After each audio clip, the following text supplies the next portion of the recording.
कसरी सफल प्राप्त गर्न सकिन्छ, हामी कसरी आफ्नो जिन्दगीलाई आफ्नो जीवनलाई सहज बनाउन सकिन्छ भन्ने विषयमा म यहाँहरुको माझमा केही टिप्सहरु सहित आएको छु र म यहाँहरुलाई 6 वटा टिप्सहरु आज दिन चाहन्छु कि यो 6 वटा टिप्सले चाहिँ तपाईहरुको जीवनमा एउटा नयाँ परिवर्तन ल्याउनेछ, नयाँ एउटा चमत्कार ल्याउनेछ र जिन्दगीमा अथवा तपाईहरुको जीवनमा केही सफलको रहस्य खोल्नेछ।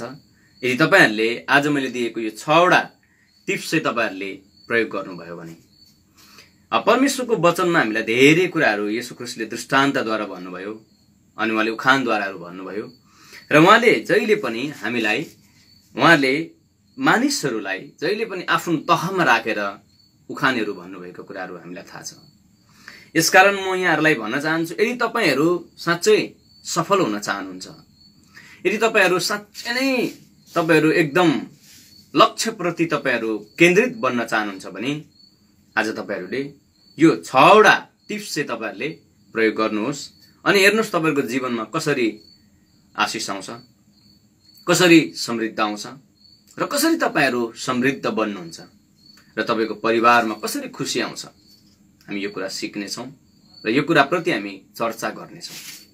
म यहाँहरुलाई परमेश्वरको वचन एउटा मत्तीको पुस्तकबाट भन्न चाहन्छु। मत्ती 13 अध्यायको 44 पदमा प्रभु येशू ख्रीष्टले भन्नुभयो, एकजना धनी मानिस थियो, त्यसले चाहिँ थाहा पायो कि यो जमिनमा चाहिँ गार्डन छ भन्ने कुराले थाहा पाएपछि आफूमा भएको सबै कुराहरु बेचेर उसले चाहिँ त्यो जमिन किन्यो र त्यो जमिन उसले खन्न थाल्यो र त्यो जमिनबाट पाएको गार्डनले चाहिँ उ खुशी भएको छ। यो कन्टेक्स्टमा अनि यो परिस्थिति भित्र र यो परिवेश भित्र रहेर वचनको यो गहिराई भित्र रहेर आज हामी केही कुराहरु बुझ्ने छौं। म वचन पढेर यहाँलाई सुनाउने छु। स्वर्गको राज्य कुनै एउटा खेतमा गाडी राखेको गार्डन जस्तो हो, जो एकजना मानिसले भेटाएर त्यसलाई लुकाई राख्छ र आनन्दित भएर त्यो जान्छ र आफूसित भएका सबै कुराहरु बेचेर त्यो जमिनलाई किन्दछ। मैले अघि पनि भने, यदि तपाई र मैले त्यो धनी मानिसले जस्तै हामीमा भएको सबै कुरा यदि हामीले गरेर त्यो जमिनमा इन्भेस्ट गर्यौं भने चाहिँ हामी पक्कै पनि परमेश्वरमा समृद्ध हुन्छौं। जसरी त्यो धनी मानिसले त्यो जमिनमा उसले इन्भेस्ट गर्यो र इन्भेस्ट गरिसकेपछि उसले एउटा हासिल गर्यो, त्यो हासिल पछाडी चाहिँ उ खुशी भएको छ, उ आनन्दित भएको छ। यसकारण म यहाँहरुलाई भन्न चाहन्छु, लक्ष्यमा पुग्नको लागि सुरुङ बनाउनुहोस्। जसरी यो मानिसले खन्यो त्यसरी नै उसको जीवनमा पनि आशिष आयो। उसले मेहनत गर्यो, श्रम गर्यो, परिश्रम गरेर उसले आशिष पायो। एउटा जेलमा बस्ने एउटा कैदीले, एउटा अपराधिक मान्छेले अर्थात एउटा कुनै त्यस्तो प्रकारको मान्छेले जेलबाट भाग्ने योजना बनायो भने उसले भित्र सुरुङ बनाउँछ र उ भाग्न सफल हुन्छ। अनि त्यो सुरुङबाट जब उ भाग्छ अनि उ सफल हुन्छ, एउटा अपराधिक क्रियाकलापबाट म भन्दैछु, अब पोजिटिभ सकारात्मक तरिकाले हामीले हेर्ने हो भने पनि जसरी यो मान्छेले त्यो जमिनमा गार्डन खनेर भेट्यायो त्यसरी नै तपाई र मैले पनि यदि परमेश्वरमा निरन्तर लागेर प्रार्थनाको साथ गर्ने हो भने हामी कुनै कुरामा असफल हुँदैनौं। चाहे त्यो हामी बिजनेस गरौं, चाहे त्यो हामी सेवाकाई गरौं, चाहे त्यो हामी कुनसुकै काम गरौं, काम कहिले पनि सानो र ठूलो हुँदैन। प्रियहरु, म तपाईहरुलाई आज यो कुराहरु भन्न चाहन्छु, काम यस्तो गर्नुस्, चाहे त्यो तपाई जुत्ता सिलाउने काम गर्नुस्, त्योसँग सरकारको विषय भएन, तर सिलाउँदा चाहिँ कम्तीमा पनि त्यो क्षेत्रको मान्छेले, त्यो एरियाको मान्छेले भनोस् कि म मेरो जुत्ता चाहिँ सबै त्यो मोची कहाँ लान्छु। तपाई लुगा सिलाउने काम गर्नुस्, तर यस्तो काम गर्नुस् कि त्यो मानिसहरूले भनोस् कि लुगा त त्यो व्यक्तिले राम्रो सिलाउँछ कि म त्यस कहाँ लान्छु। तपाई एउटा आयरनको काम गर्नुस्, एउटा कलाकारिताको काम गर्नुस्, तर त्यो मान्छेले भनोस् कि त्यहाँनेरि गर्नुस् कि जहाँनेरि मेरो राम्रो असल हुन्छ। तपाई जुनसुकै काम गर्नुस्, यस्तो काम गर्नुस् जुन कामले तपाईलाई मानिसहरुप्रति चाहिँ एकदमै प्रभावित बनाओस्, मानिसहरुप्रति चाहिँ एकदम असल बनाओस् अनि तपाई र मेरो जीवनमा हामी लक्ष्यमा पुरा गर्छौं। त्यसकारणले यहाँ म तपाईलाई 6 वटा टिप्स दिन्छु। आज म धेरै बोल्न चाहन्न, म केवल तपाईलाई 6 वटा टिप्स दिएर म यहाँबाट बिदा हुन्छु। मलाई आशा छ यो टिप्सले तपाईहरुको जीवन परिवर्तन हुनेछ र तपाईहरु सफलताको सिडीतिर चढ्नुहुनेछ। यो पक्कै पनि तपाईहरुको लागि लाभदायक हुनेछ। 1 नम्बरमा आफ्नो लक्ष्य कसैलाई शेयर नगर्नुहोस्। म यो गर्छु, म त्यो गर्छु, म यता गर्छु म भनेर हामी जुन प्रकारको एउटा खुसी व्यक्त गरेर कसैलाई सुनाउँछौँ भने त्यो चाहिँ तपाईँ र मेरो लागि चाहिँ त्यो लक्ष्य चाहिँ पूरा हुँदैन। यदि तपाईँले फेरि सुनाउनै पर्छ भने पहिलो परमेश्वरलाई, दोस्रो तपाईँको मेन्टरलाई, तपाईँको गार्जियनलाई, तपाईँको प्यारेन्ट्सलाई सुनाउनुहोस्। तर सामान्यतः यदि कसैलाई पनि तपाईँले यो लक्ष्य सेयर गर्नुहुन्छ भने भोलि त्यो लक्ष्यको उसले कपी गर्छ र तपाईँलाई असफल बनाइदिन्छ। 1 नम्बर। 2 नम्बर, आफ्नो कमजोरी कसैलाई नदेखाउनुहोस्। आफ्नो कमजोरी, मानिसमा कमजोरी हुन्छ, मानिसमा अनेक प्रकारको कमजोरी हुन्छ, त्यो कमजोरी कसैलाई नदेखाउनुहोस्।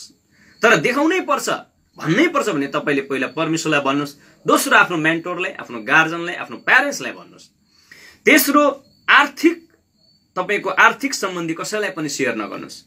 तपाईँले यदि म धनी छु, मसँग ब्याङ्क ब्यालेन्स छ, सबै कुराहरू छ भन्नुहुन्छ भने त्यो व्यक्तिले तपाईँलाई भोलि त्यो धन सम्पत्तिकै कारणले तपाईँलाई त्यसले के गर्न सक्छ, मारिदिन पनि सक्छ।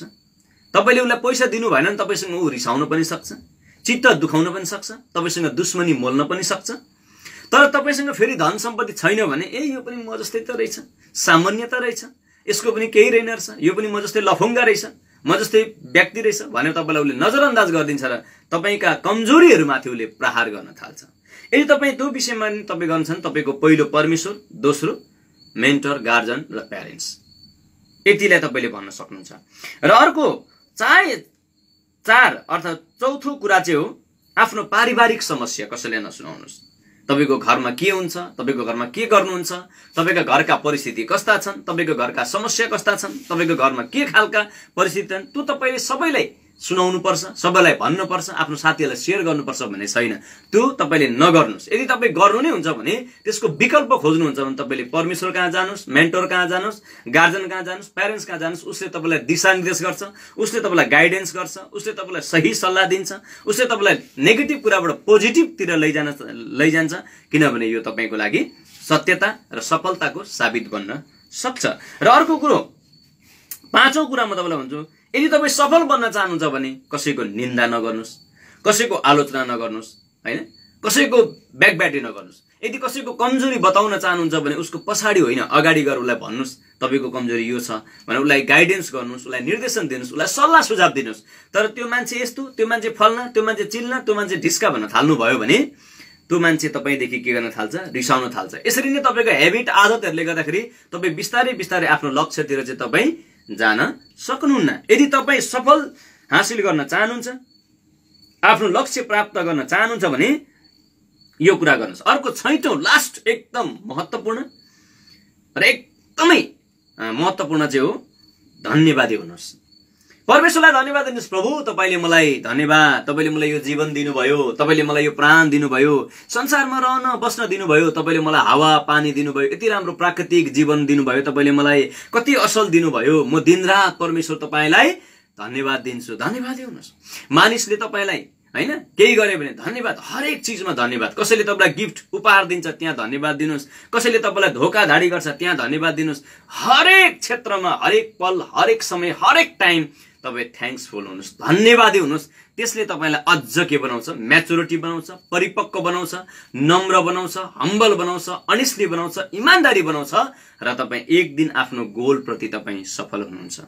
अनि यस्तै कुराहरूको सुरुङ तपाईँले खन्नुहोस्, यस्तै कुराहरूको सुरुङ तपाईँले बनाउनुहोस् ताकि आफू त्यो लक्ष्यसम्म पुग्नको लागि। यो सुरुङको रूपमा मैले तपाईँलाई दिएँ। 1, आफ्नो लक्ष्य कसैलाई सेयर नगर्नुहोस्। 2, आफ्नो कमजोरी कसैलाई नदेखाउनुहोस्। 3, आफ्नो आर्थिक व्यवस्थापन समस्या भएका कसैलाई नबताउनुहोस्। 4, पारिवारिक आफ्नो समस्याहरू कसैलाई सेयर नगर्नुहोस्। 5, कसैको निन्दा नगर्नुहोस्, आलोचना नगर्नुहोस्, कसैलाई गाली गुलोज नगर्नुहोस्, सबैसँग मिलेर बस्नुहोस्। 6, सबैलाई धन्यवादी हुनुहोस् र आफूले पाएको जीवनप्रति, आफूले पाएको पदप्रति, आफूले पाएको नोकरीप्रति, आफूले पाएको रुपियाँ पैसा र सबैप्रति चाहिँ तपाईँ धन्यवादी हुनुहोस्। यसले चाहिँ तपाईँलाई के गर्छ, त्यो लक्ष्यप्रति चाहिँ तपाईँलाई डोर्याउँछ, त्यो लक्ष्यप्रति चाहिँ तपाईँलाई बनाउँछ। यसकारण आज मैले यहाँहरूलाई भने यदि तपाईँ लक्ष्य प्राप्त गर्न चाहनुहुन्छ भने सुरु बनाउनुहोस्, आजैबाट सुरु गर्नुहोस्। भन्नुहोस् परमेश्वरलाई कि म आजैबाट यो 6वटा कुरा चाहिँ लागू गर्छु र म एक दिन सफल हुन्छु। यहाँहरू सबैलाई प्रभुले आशिष दिनुभएको छ।